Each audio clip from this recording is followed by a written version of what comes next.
Paulo no poder do Espírito. Será que os crentes de hoje podem ter um contato com o Espírito Santo e ter um comportamento semelhante ao do apóstolo Paulo? Acredito que sim.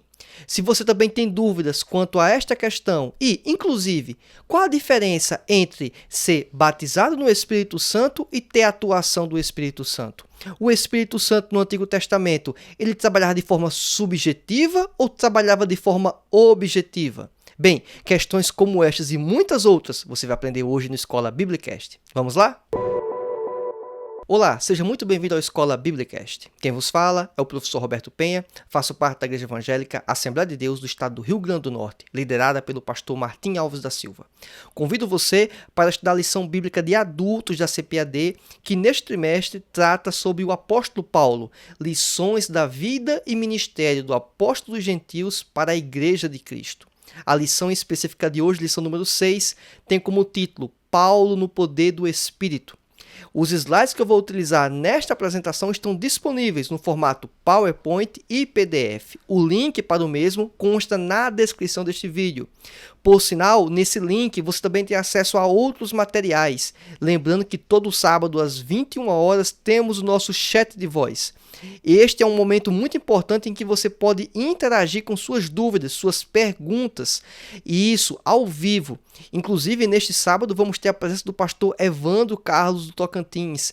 Ele vai trazer contribuições certamente muito pertinentes. Inclusive, também vou deixar como um subsídio adicional, aqui durante nossa aula, a conversa que tive também no chat de voz com o pastor Anderson Lopes, de Pernambuco. Também foi muito boa, vai ter contribuições interessantes quanto à questão da atuação do Espírito Santo. Bem, esses são alguns dos materiais que estão disponíveis lá no Telegram. Se você tiver interesse em acessar esse conteúdo, o link vai constar na descrição deste vídeo. Vamos para a nossa aula.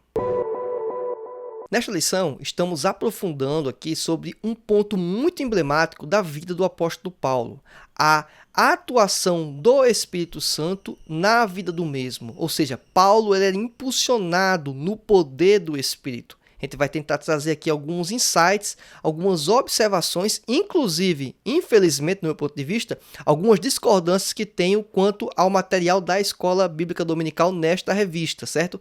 2 pontos que acredito que foram infelizes a afirmação na revista, e eu acho que é importante a gente pontuar e classificar o porquê que discorda, inclusive, destes pontos, tá certo? Então, acompanhe a aula de ponta a ponta, que além dos materiais, dos comentários feitos, vou também fazer essas 2 pinceladas, pois pode acontecer confusões, inclusive na sua sala de escola bíblica dominical, quanto a estas afirmações, certo? Quem tem essa revista provavelmente vai também achar estranho estas afirmações. Mas vamos aqui para o nosso texto áudio, que se encontra em Atos, capítulo 19, versículo 6. E impondo-lhes Paulo as mãos, veio sobre eles o Espírito, e falavam línguas e profetizavam. A verdade prática diz assim: uma vez movidos no poder do Espírito, podemos ser bem-sucedidos na missão de pregar o Evangelho a toda criatura. A nossa leitura diária se encontra em diversos trechos da Bíblia Sagrada e recomendo fortemente que você acompanhe cada um desses elementos antes da sua aula, tá certo? A leitura bíblica em classe se encontra em Atos, capítulo 19, do versículo 1 ao 7. Quanto aos objetivos, temos como objetivo geral conscientizar de que é preciso viver na plenitude do Espírito para fazer a obra de Deus. Quanto aos objetivos específicos, expor que Cristo deve ser pregado no poder do Espírito. O segundo deles, identificar o argumento de Paulo sobre a plenitude do Espírito. E, por último, apresentar a fonte de ensino de Paulo sobre o Espírito Santo. O nosso tópico 1 trata sobre pregando a Cristo no poder do Espírito. No subitem 1, Paulo movido pelo poder do Espírito. E acho que um dos principais elementos a considerarmos é o texto bíblico em Atos, capítulo 19, do versículo 18 ao 21. Coloquei esse trecho aqui na íntegra e vamos considerar aqui algumas informações que, inclusive, para você que está acompanhando aqui no YouTube, está pincelado em vermelho, certo? Então, o trecho que eu vou estar lendo aqui, vou dar destaque e ênfase a esses elementos, tá certo? Diz assim: e logo lhe caíram dos olhos como umas escamas, e recuperou a vista, e levantando-se foi batizado. Perceba, inclusive, que o apóstolo Paulo ele teve a iniciativa de, além de aceitar Jesus, ele buscar o batismo. Ele quis o batismo, ele foi batizado. E tendo comido, ficou confortado, e esteve Saulo alguns dias com os discípulos que estavam em Damasco. É interessante, né? Existiam outros cristãos que estavam lá em Damasco e Paulo participou com estes durante um certo momento. Diz o versículo 20, e logo nas sinagogas pregava a Jesus que este era o Filho de Deus. Ou seja, Saulo, ou Paulo, ele já estava incumbido na missão, no entendimento da visão dele, de pregar o evangelho. E isso já é uma demonstração logo no início da caminhada do apóstolo Paulo, que ele era uma pessoa vocacionada para esse ministério e que ele atuava no poder do Espírito. Pois muitas pessoas se converteram naquele período. Não dá para dizer que foi apenas Paulo e alguns poucos, não. Muitas pessoas aceitaram o evangelho, mas algumas dessas pessoas tiveram a oportunidade e o interesse, lógico, de serem instrumentos poderosos na mão de Deus. E Paulo foi um deles. Diz o versículo 21, todos os que ouviam estavam atônitos e diziam, não é este o que em Jerusalém perseguia os que invocavam este nome? E para isso veio aqui? Para os levar preso aos principais dos sacerdotes? Ou seja, as próprias pessoas que estavam ouvindo a mensagem do evangelho inicialmente se assustaram, porque esta pessoa que estava pregando para eles era um perseguidor, outrora estava perseguindo o povo de Deus. E isso, inclusive, foi uma barreira apresentada inicialmente para a pregação do evangelho em relação ao apóstolo Paulo. Mas entenda que uma pessoa que está impulsionada pelo poder do Espírito, ela não deixa se desistir por causa dessas dificuldades impostas. Inclusive, dificuldades impostas pelo passado, vamos dizer, negro, o passado negativo, o passado perverso da vida do apóstolo Paulo, que outrora, né, era um perseguidor do evangelho, inclusive estudamos isso em lições anteriores. Então, era absolutamente normal aquele tipo de comportamento do povo. Eu, particularmente, se estivesse naquele ambiente, dificilmente teria um comportamento diferente do que ocorreu com estes cristãos, com esses crentes naquele período, tá certo? Então, esse é um ponto muito importante. Mas o apóstolo Paulo, ele, impulsionado por Deus, ele não abandonou. Ele continuou na missão de pregar o evangelho. No subitem 2, temos aqui o caminho da pregação. No versículo 28 e 29 de Atos, capítulo 9, temos o seguinte trecho. E andava com eles em Jerusalém, entrando e saindo. Com eles quem? Os discípulos. E falava ousadamente no nome de Jesus. E aqui eu quero também dar ênfase, destaque a este ponto. E falava ousadamente no nome de Jesus. Perceba que há uma ênfase do relato bíblico sobre este comportamento do apóstolo Paulo. Ele não apenas pregava, o que já é muito importante, lógico, mas ele pregava com ousadia. E esse pregar com ousadia faz muita diferença, porque ele estava impulsionado, aí de forma subjetiva, dá para se perceber pelo texto, pelo quê? Pelo poder do Espírito. Uma pessoa convencional, vamos dizer assim, uma pessoa normal, se é que dá para dizer esse termo, ela dificilmente teria essa ousadia, esse impulso para levar o evangelho com tamanha, vamos dizer, garra, vigor, força. E Paulo tinha isso. Inclusive, diz aí o versículo também 29, a continuação, falava e disputava também contra os gregos. Essa questão de falar e disputar é que Paulo, ele argumentava, não era apenas uma fala, exposição, um monólogo e ficava por isso mesmo. Em alguns momentos, precisou o apóstolo Paulo ter que agir, de discutir, disputar, divergir de pessoas que tinham um comportamento diferente, que tinham uma visão de mundo diferente. E aí também um outro ponto muito importante, você perceber quem era o povo em que ele estava discordando e divergindo. Eram os gregos. Obviamente, os gregos, dentro da cultura daquele período, eram os povos que teriam, em tese, o maior aprofundamento, teórico, filosófico, intelectual. O maior preparo naquele período, se formos considerar, obviamente, a média do povo, dada a cultura grega e inclusive o legado histórico que eles deixam até hoje, né, para a nossa humanidade. Então, Paulo estava discutindo, tratando e disputando com estas pessoas. Então, perceba aí também, mais uma vez, o elemento do poder do Espírito na vida de Paulo. E aqui eu quero destacar alguns elementos. Lá no final eu faço o fechamento disso. O poder do Espírito não está relacionado apenas, o que não é apenas, é muita coisa já, mas não apenas a pregação do Evangelho, mas também as atitudes. Perceba que ele entrava e saía, o versículo 28. Ele sabia como entrar e sabia como sair. Isso também é um fator muito importante. Tem pessoas que não sabem como entrar nos ambientes. Tem pessoas que não sabem começar uma conversa, que não sabem começar uma pregação. Tem pessoas que também não sabem como terminar uma pregação. Quando saber que já chegou aquilo que Deus tinha que falar e chegou o momento de cessar, de parar. E o apóstolo Paulo, me parece nesse texto aqui muito claramente que ele tinha essa dimensão. E também, quando precisava argumentar, discutir, ele também tinha preparo para isto. E isso só é possível observando o quê? As Escrituras Sagradas. Coisa que o apóstolo Paulo, obviamente, já vinha preparado desde o tempo em que nem sequer era crente, lógico. Quando ele estudava aos pés de Gamaliel, ele era um judeu fervoroso, um judeu, segundo ele próprio, zeloso. Então, ele tinha essa capacitação natural.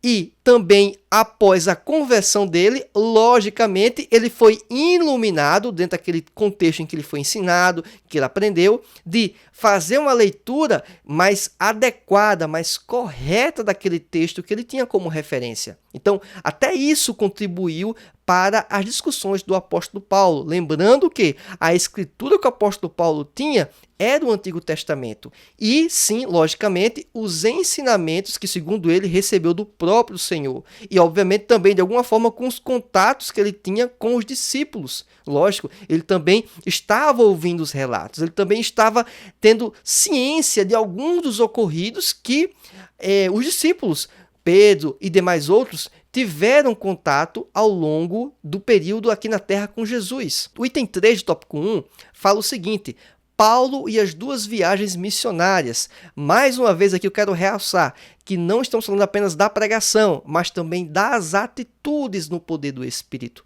Perceba também um outro elemento muito importante. Ele estava acompanhado de Barnabé em uma das viagens.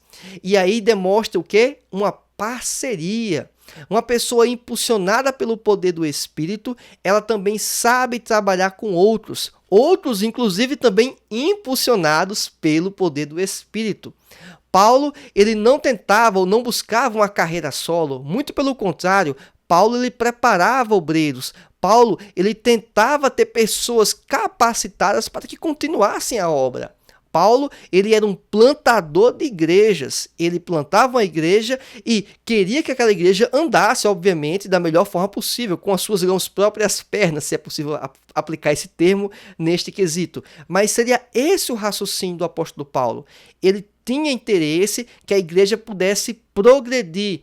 E isso sem depender, inclusive, dele, vamos dizer assim. Lógico, ele passava os ensinamentos e esperava que a igreja absorvesse e prosseguisse sua caminhada com Cristo. Então, Paulo, ele tinha a dimensão que ele não fazia o trabalho sozinho.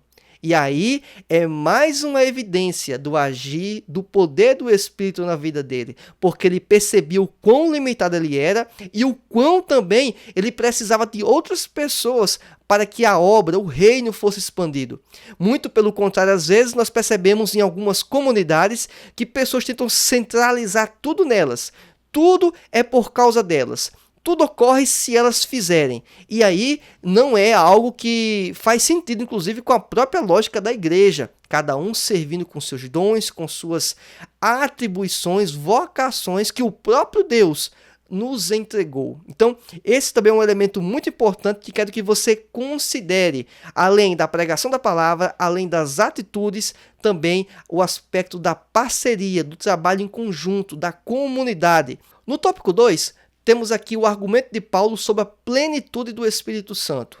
No item 1, Diz assim: Paulo aclara o ensino sobre a plenitude do Espírito. E aqui eu quero trazer como referência Atos capítulo 19, versículo 2, que diz assim: Disse-lhes: Recebestes vós já o Espírito Santo quando crestes? E eles disseram-lhe: Nós nem ainda ouvimos que haja Espírito Santo. Esse aqui eram discípulos de João Batista que já estavam, vamos dizer, habituados à mensagem do Evangelho, certo? Eles já tinham tido o batismo das águas, o batismo de João Batista, o batismo do arrependimento, mas eles ainda não sabiam sobre a atuação, sobre a manifestação do Espírito Santo. E é interessante que quando eles são indagados se eles receberam o Espírito Santo, eles respondem que nem sequer ouviam falar. Então, assim, tamanho desconhecimento. E, por sinal, pode ocorrer dentro de suas salas de escola bíblica dominical alunos que ainda não tenham uma profundidade, vamos dizer, minimamente razoável de quem é o Espírito Santo, de como se dá a atuação do Espírito Santo. Então, quero que você, nesse momento, se você puder contribuir e entender como está o nível de conhecimento de sua turma, é um ótimo momento de você tentar captar e aí talvez recapitular, talvez resgatar algum tipo de conceito, como quem é o Espírito Santo, a diferença entre batismo no Espírito Santo e batismo com o Espírito Santo, ou seja, a pessoa que é crente em Jesus, que tem o Espírito, é aquela pessoa que tem o revestimento de poder, e aí vocês vão entender, inclusive, porque uma discordância, né, uma das discordâncias que tenho aqui quanto às afirmações da lição bíblica. Já está, inclusive, aqui já nesse slide. No subitem 3 desse tópico 2, diz assim: Paulo cuida para esclarecer Apolo. Atos capítulo 18, do versículo 21 ao 28, é o texto de referência para esta questão. Apolo é percebido durante esse texto que ele era um grande pregador. Contudo, o mesmo ainda não tinha recebido o batismo no Espírito Santo. Perceba que é diferente da afirmação que consta na lição, que fala que ele ainda não tinha experimentado o poder do Espírito Santo. E temos que ter um pouco de cuidado de separar ou dizer o que é esse poder. Existem níveis de poder? Tudo bem, então deixar bem claro isso, na lição bíblica não ficou tão clara, a parte escrita é isso, então eu não estou nem colocando em xeque o conhecimento do pastor Lené Cabral, longe de mim fazer isso, até porque eu não chego nem aos pés, mas na lição bíblica ficou este equívoco, e aí é importante a gente ressaltar para que não passe batido, certo? Apenas por isso, e olha o que diz a lição bíblica e eu vou explicar por que discordo. Apolo tornou-se pregador de Cristo, mas não havia experimentado ainda o poder do Espírito Santo. E aí eu discordo disso aqui, porque quantas pessoas ainda não receberam o batismo no Espírito Santo, mas já possuem o poder do Espírito Santo. São tocadas por este poder. Agora, se você quiser dizer ou pensar, essa pessoa tem o Espírito Santo, é impulsionada pelo Espírito Santo. Por que uma pessoa que não é batizada no Espírito Santo não pode ser impulsionada pelo Espírito Santo? Pode. Agora, a ideia que inclusive os pentecostais tradicionais ou clássicos defendem é que o batismo no Espírito Santo é um revestimento de poder. É como se fosse um plus, é um adicional, com o propósito, logicamente, de empregar o evangelho, de ter ousadia, de ter coragem, um encorajamento adicional. Todo crente, de alguma forma, vai ter coragem. Todo crente, de alguma forma, ele vai ser impulsionado pelo Espírito Santo para a pregação. Até porque a condicionante para pregar o Evangelho, de acordo com o próprio Cristo, é crer em Jesus. É crer em Jesus. É esta condicionante. A partir do momento que a pessoa passa a seguir Jesus, ela se torna habitualmente um pregador. Ela se torna um mensageiro de Deus. Logicamente, cada um com suas vocações, com suas limitações, mas isso sim está ao alcance de todos. Então, independe do batismo do Espírito Santo. Então, dizer ou afirmar que Apolo não tinha recebido ou não tinha experimentado o poder do Espírito Santo, essa afirmação por si só, ela não se sustenta na minha opinião. O apóstolo Paulo, ele tinha o batismo no Espírito Santo e Apolo carecia dele, mas nem por isso ele era, vamos dizer, uma pessoa que não tinha experimentado o poder do Espírito Santo. Muito pelo contrário, até por ele ser um dos grandes pregadores daquele período, ele era exatamente uma das pessoas que eu apostaria as fichas que era uma pessoa que tinha experimentado o poder do Espírito Santo. Agora, em que nível é esse poder, aí fica difícil classificar. Eu não vou ficar entrando no critério de quem é mais crente do que é mais crente, quem tem mais poder e quem não tem mais poder, eu não vou entrar nessa discussão. Mas eu entendo dessa forma, tá certo? Avançando um pouco mais, também no tópico 3, no subitem 1 agora, onde trata sobre a fonte do ensino de Paulo sobre o Espírito Santo aos Efésios. O subtópico 1 fala que as Escrituras como fonte de revelação sobre o Espírito Santo. E o Antigo Testamento tem muitas referências ao Espírito Santo de formas objetivas. E aí, mais uma vez, uma discordância que tenho do comentário da lição bíblica. Mas, mais uma vez, reforço. Não é querendo dizer que o pastor René Cabral...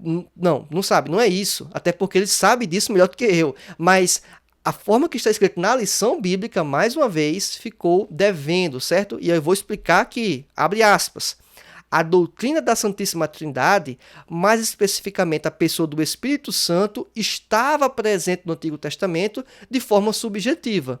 Eu não entendo o que é de forma subjetiva. E aí entra um subsídio adicional que não dá para poder expor aqui todas as vertentes, todos os elementos. Mas, no sábado passado, na lição passada, eu trouxe para o chat de voz no Telegram o pastor Anderson Lopes, que ele tem materiais, estudos envolvendo a atuação do Espírito Santo na igreja, ao longo de toda a Bíblia. Tem livro publicado pela editora Santorini, lá no Novo Testamento, e também ele tem preparado um material envolvendo a atuação do Espírito Santo no Antigo Testamento.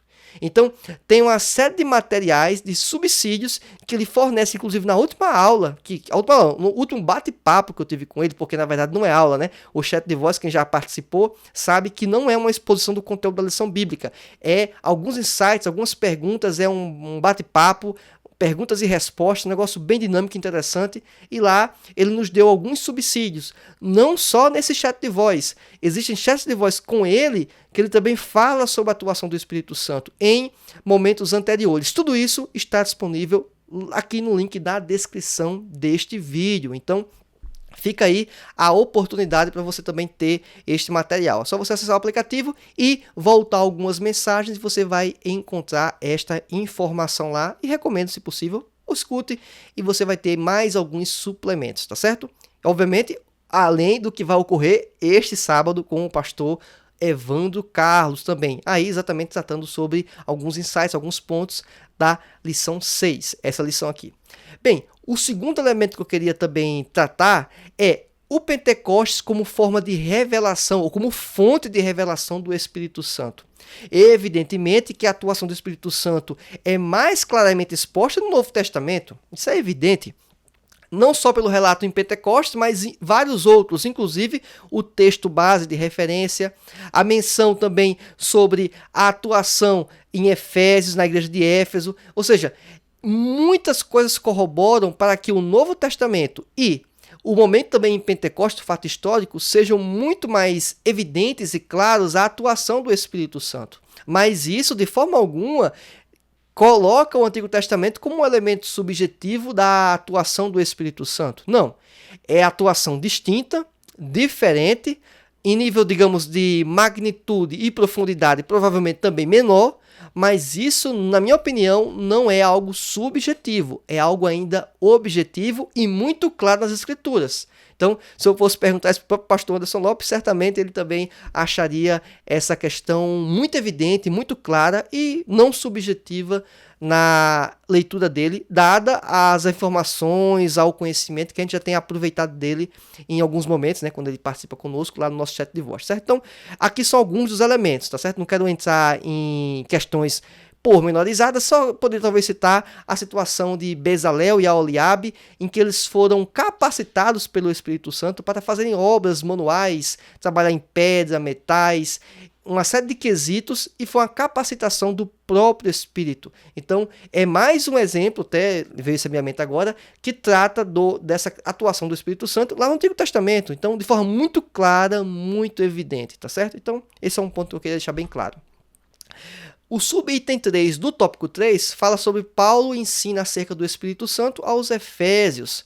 Ao ensinar sobre o Espírito Santo aos Efésios, Paulo não desfez a mensagem de João Batista, nem a de Apolo. Pelo contrário, o apóstolo fortaleceu a mensagem de João Batista e revelou o Cristo profetizado por João exatamente como que havia de vir. Atos 19, versículo 4.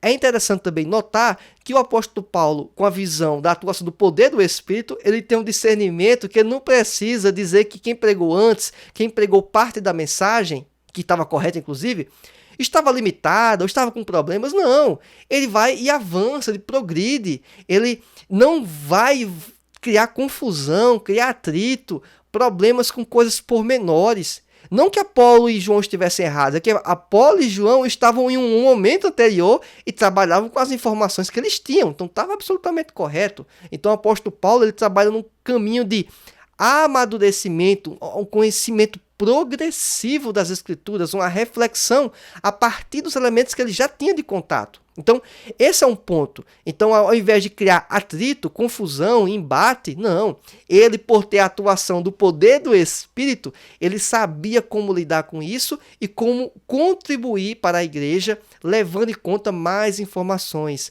mais questões que vão ser importantes para a vida da igreja. Então, isso é muito interessante, muito produtivo, inclusive, para a vida da igreja. E aí, eu quero fazer um questionamento para você e, eventualmente, aqui vou dar algumas respostas que acho que são úteis. Então, isso pode talvez servir como subsídio também para a sua aula de escola bíblica dominical. Quais as implicações práticas do poder do Espírito na vida do crente? Como respondemos essa questão? Levando em conta o que estudamos sobre a vida do apóstolo Paulo e alguns ensinamentos da conduta dele, podemos extrair aqui os seguintes elementos, pelo menos. Sabedoria para entrar e sair em ambientes.